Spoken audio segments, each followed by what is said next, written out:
Seja muito bem-vindo a mais um estudo bíblico. Esse é o nosso 22º vídeo e nele nós vamos terminar de dar essa olhada geral sobre o livro de Apocalipse. Eu começaria aqui dizendo que nos textos, das cartas às igrejas da Ásia, não existem só elogios e reprimendas. Existem muitas promessas também. Então, eu gostaria de colocar algumas destas promessas, as promessas para as 7 igrejas. As promessas feitas às igrejas da Ásia são promessas feitas também para nós, nos tempos de hoje.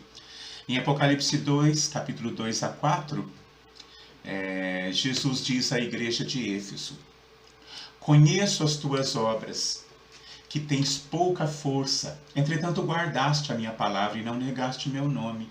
Eis que farei aos da sinagoga de Satanás, aos que dizem ser judeus e não são, mas mentem, farei que venham e adorem prostrados aos teus pés, e saibam que eu te amo. Porquanto guardaste a minha palavra, a minha perseverança, também eu te guardarei na hora da provação que há de vir sobre o mundo inteiro, para pôr à prova os que habitam sobre a terra.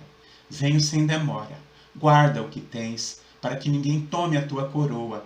A quem vencer, eu farei coluna no templo de meu Deus, donde jamais sairá.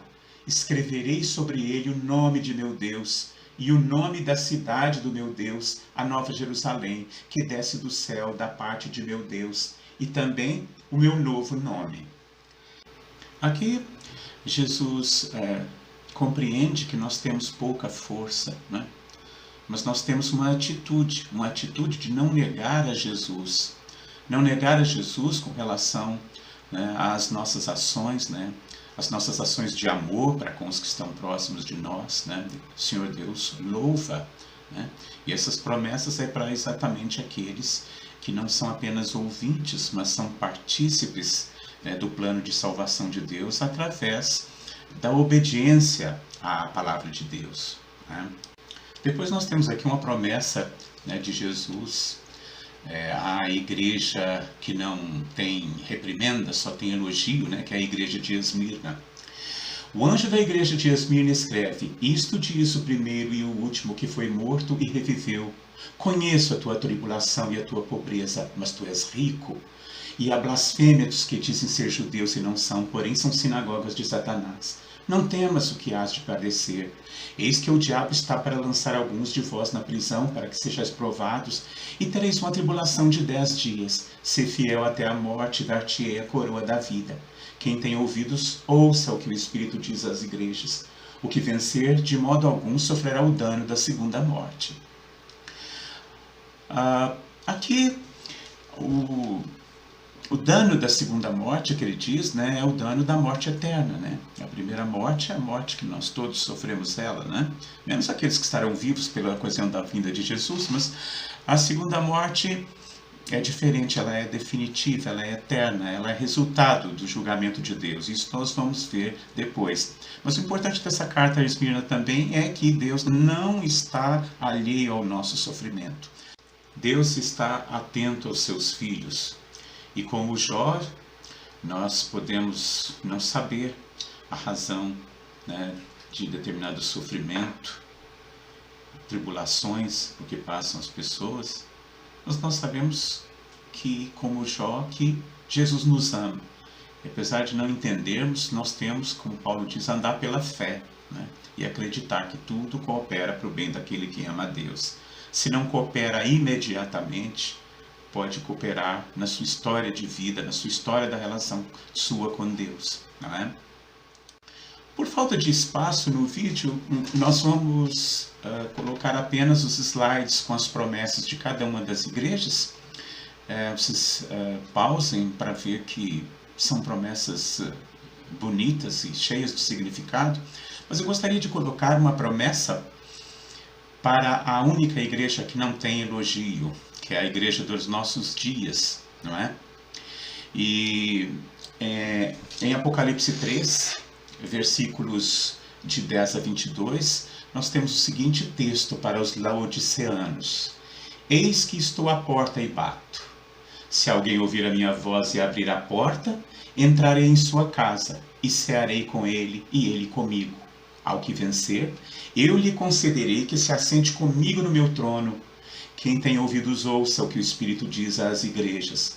A repetição dessa frase significa que a gente deve prestar atenção para a história própria de relação com Deus, que o texto diz alguma coisa, mas para aquele que lê inadvertidamente o texto, certamente não vai compreender, porque não vai fazer uma relação com a sua história de vida com Deus, né? Mas a posição de Jesus batendo a porta e esperando é de uma ternura imensa. Jesus não é como Satanás, que força a porta com as suas ideologias, né? com as suas mentiras, mas Jesus apenas bate.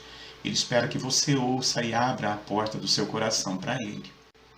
Eu gostaria agora de colocar alguns textos que eu selecionei do livro de Apocalipse para a gente estudar algumas coisas importantes, né, no livro.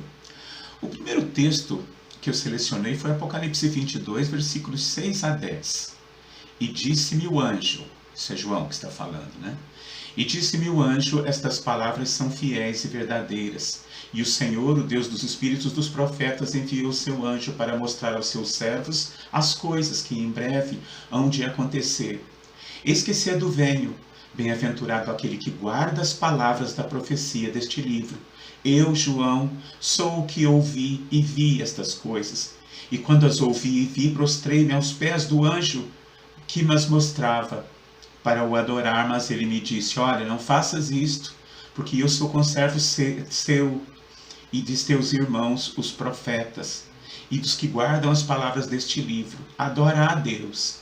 Disse-me ainda: não cele as palavras da profecia deste livro, porque próximo está o fim. Aqui nós vemos algumas coisas interessantes. Primeiro,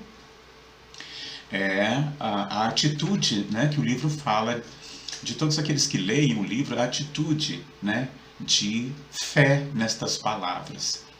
E depois, a atitude de pedir ao profeta, né, que aqui o anjo fala que ele é servo de Deus assim como vocês, os profetas, né, incluindo João.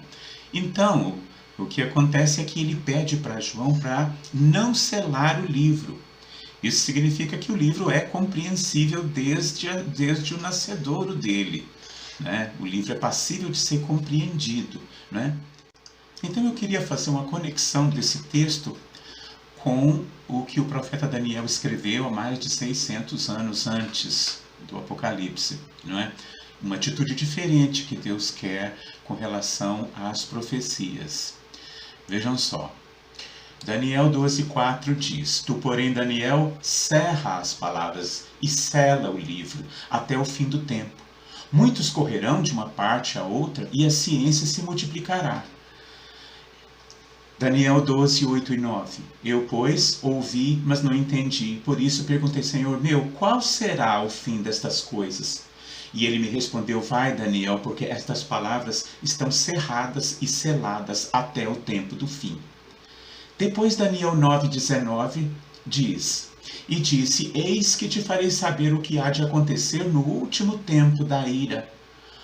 Tu, porém, cerra a visão, porque se refere a dias muito distantes. Isso é muito interessante porque nós temos um outro texto do Apocalipse, que é o seguinte.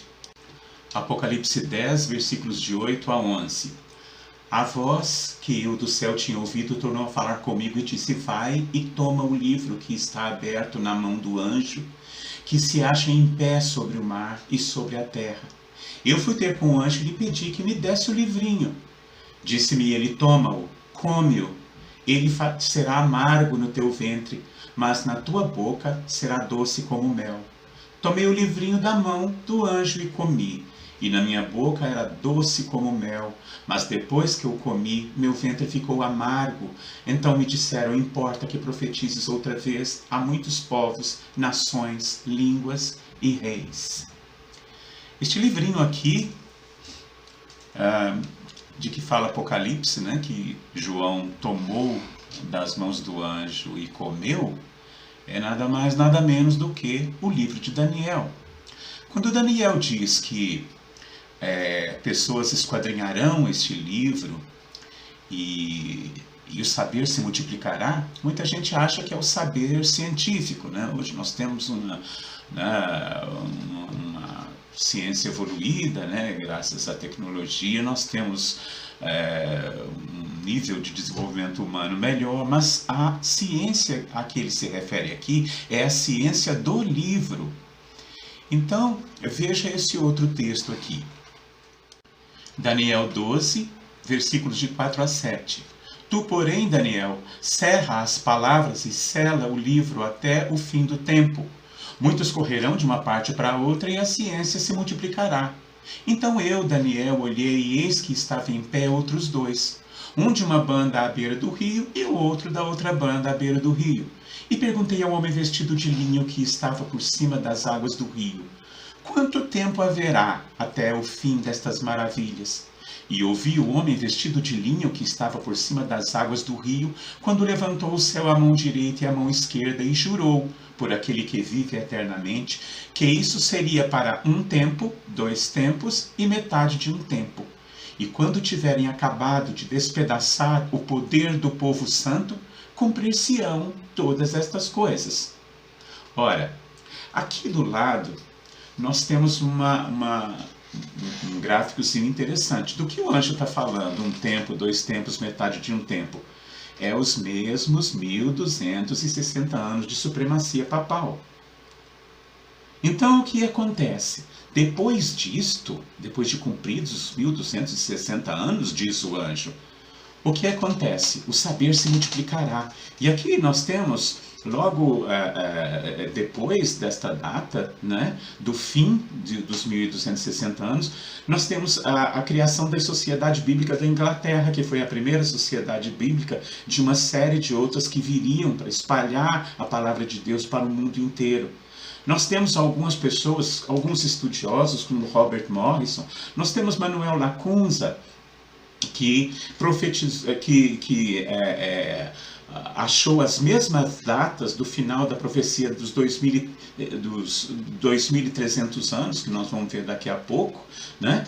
E a Adoniram Judson, depois em 16 a Sociedade Bíblica Americana, em 17 nós tivemos Robert Moffat, depois nós temos Joseph Wolff, Edward Even, William Miller, David Livingstone e Hudson Taylor, que foram pesquisadores, sobretudo, do livro de Daniel.